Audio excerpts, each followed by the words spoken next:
Bismillahirrahmanirrahim. Assalamualaikum warahmatullahi ta'ala wabarakatuh. Alhamdulillah wassalatu wassalamu ala rasulillah Sayyidina Muhammad ibni Abdillah wa ala alihi wa sahbihi wa mawalah. Wala hawla wala quwata illa billah. Amma ba'du. Para pemirsa, para pengikut, para pecinta YouTube MCT Malang Raya, alhamdulillah kita bisa melanjutkan pembahasan kita, membahas tentang kalam mulia, hadis-hadisnya baginda Muhammad Shallallahu Alaihi Wasallam yang disusun oleh Al-Imam An-Nawawi di dalam kitabnya Al-Arba'in An-Nawawiyah. Semoga kita senantiasa diberikan manfaat, senantiasa diberikan barokah di dalam hidup kita, menjadi pedoman hidup kita selama di dunia, sehingga menghantarkan keselamatan kita nanti di alam akhirat. Amin ya rabbal alamin. Pembahasan kita kali ini membahas hadis yang selanjutnya, yaitu hadis yang nomor 39, yang mana diriwayatkan dari Sayyidina Abdullah bin Abbas radhiyallahu anhuma.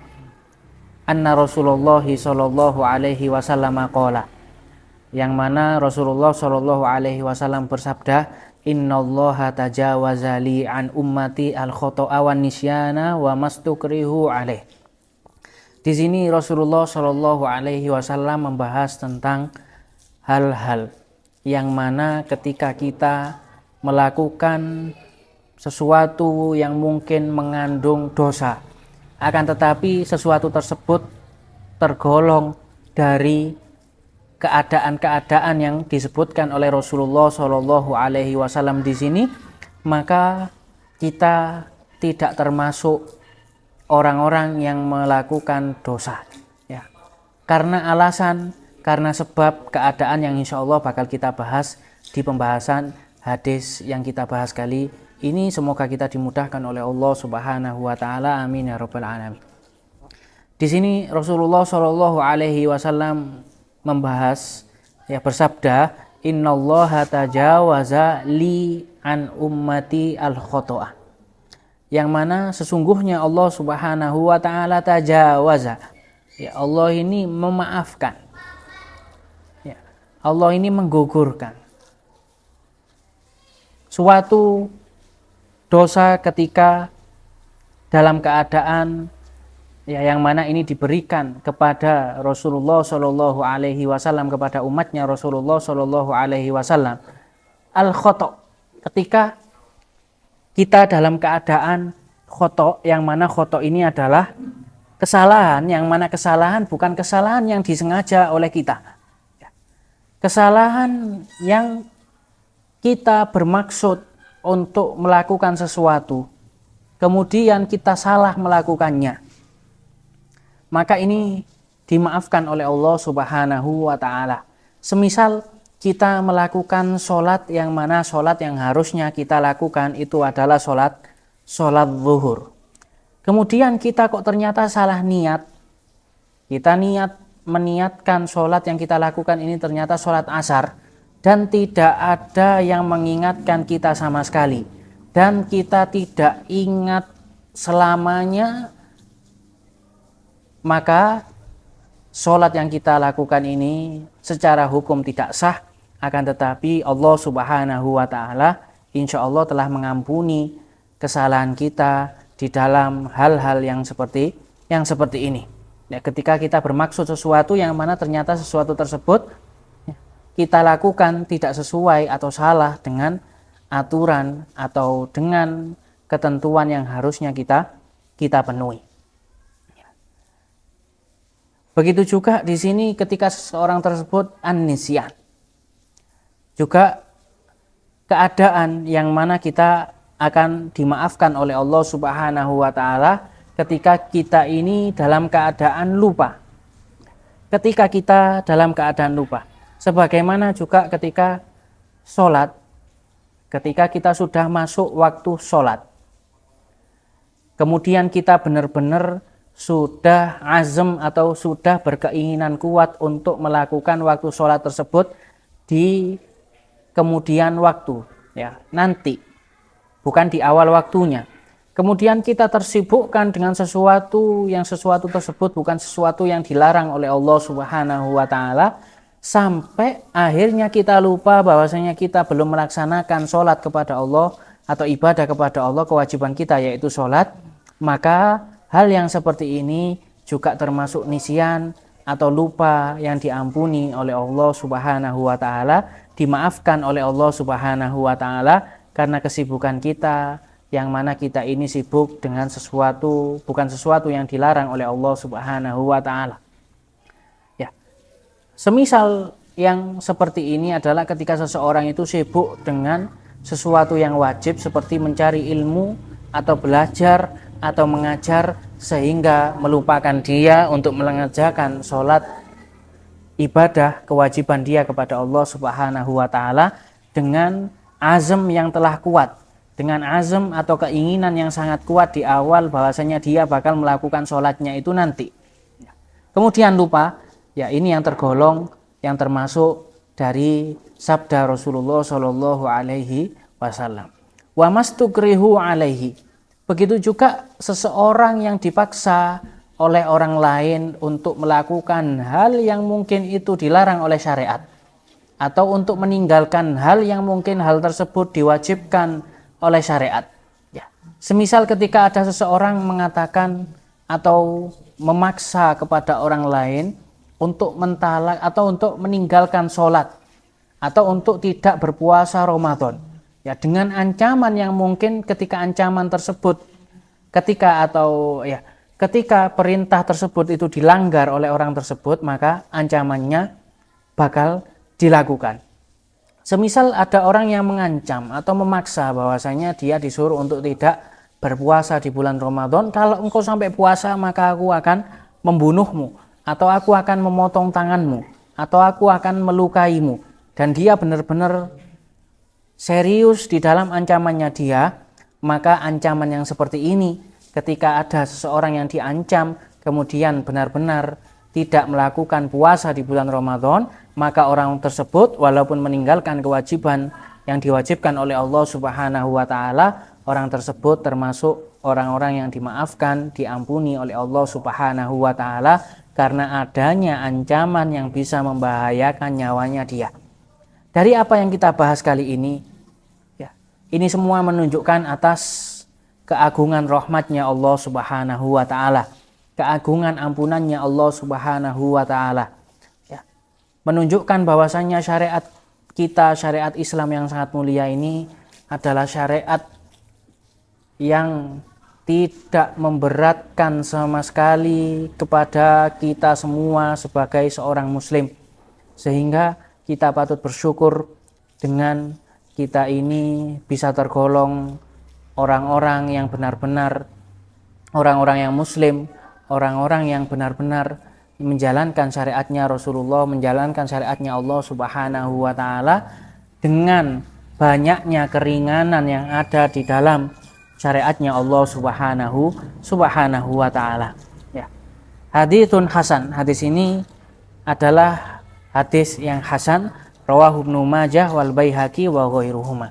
Diriwayatkan oleh Al-Imam Ibnu Majah dan diriwayatkan oleh Imam Al-Baihaqi, dan juga para ulama yang lain meriwayatkan hadis yang kita bahas kali ini. Ya. Kemudian kita lanjutkan dengan hadis yang ke-40, yang mana hadis tersebut diriwayatkan oleh Sayyidina Abdullah bin Umar radhiyallahu anhu maqala akhadha Rasulullah sallallahu alaihi wasallam bimankibi. Ya. Yang mana Rasulullah sallallahu alaihi wasallam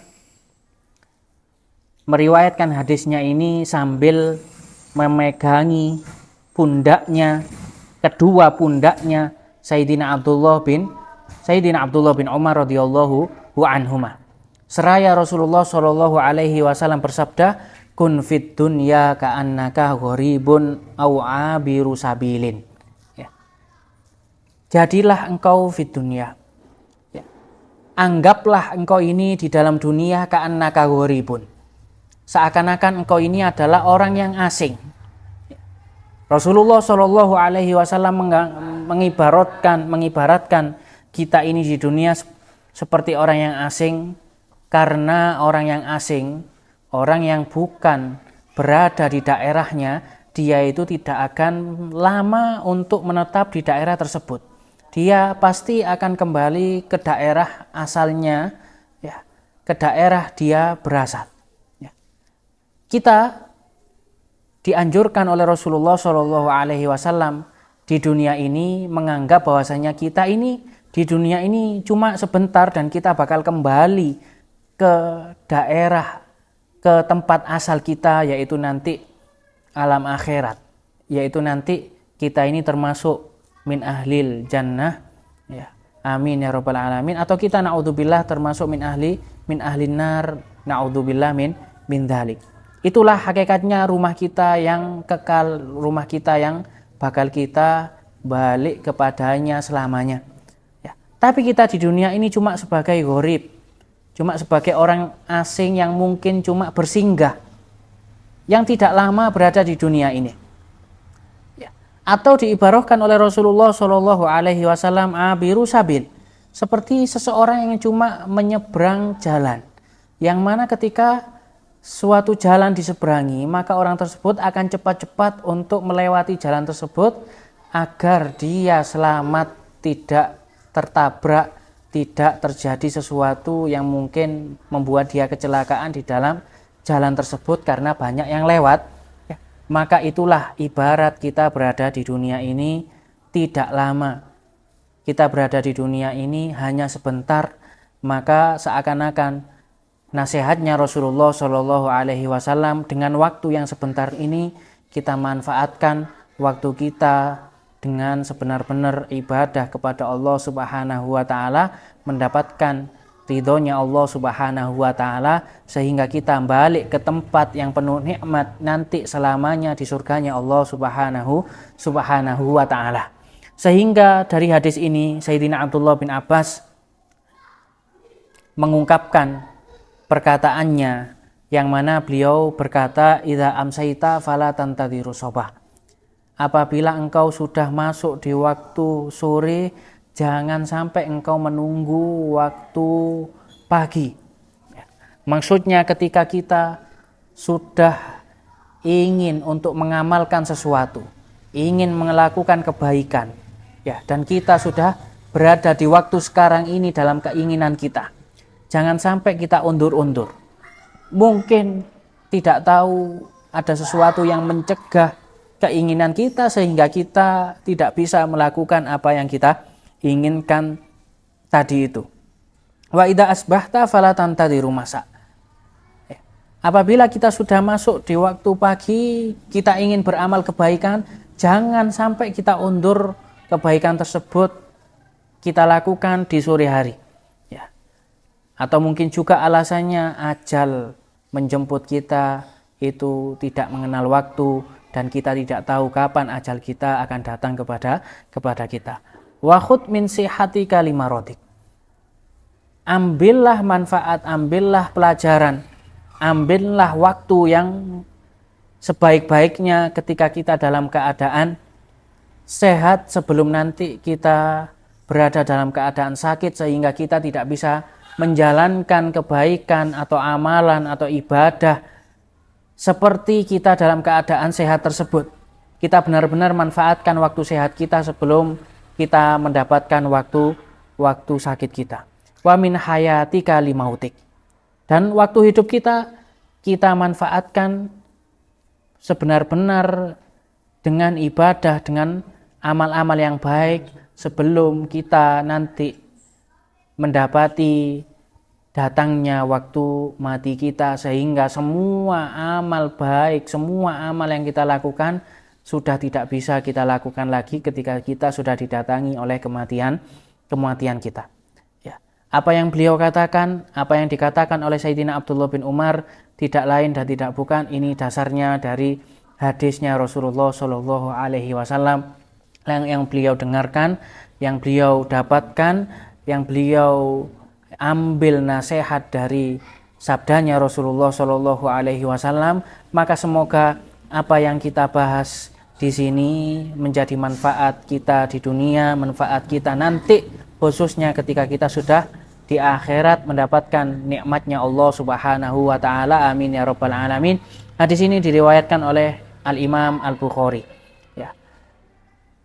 Semoga sedikit pembahasan yang kita bahas kali ini menjadikan manfaat bagi kita, manfaat bagi keluarga kita, manfaat bagi semua orang yang mendengar hadisnya Rasulullah Shallallahu Alaihi Wasallam kali ini. Mungkin sekian dari Al-Fakir. Wallahul musta'an wa alaihi tuklan. Wassalamualaikum warahmatullahi taala wabarakatuh.